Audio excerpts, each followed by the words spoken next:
reading aloud to you Birds, written by Kevin Henkes and illustrated by Laura Dronzik. In the morning, I hear birds singing through the open window.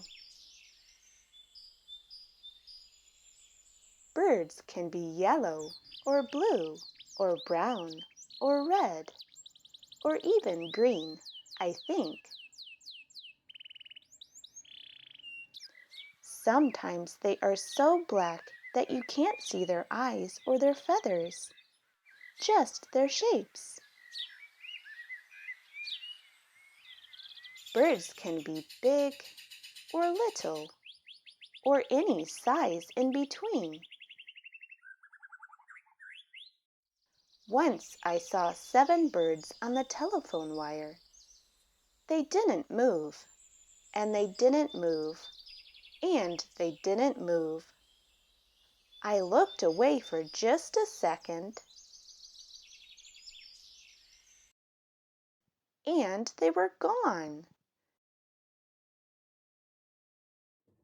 If birds made marks with their tail feathers when they flew, think of what the sky would look like. If clouds were birds, the sky would look like this, or this. Sometimes in winter, a bird in a tree looks like one red leaf left over. If there are lots of birds in one tree and they all fly away at the same time, it looks like the tree yelled, "Surprise!" If I were a bird, I'd ask where all the other birds go when it's stormy and they can't get home to their nests. I like to pretend I'm a bird.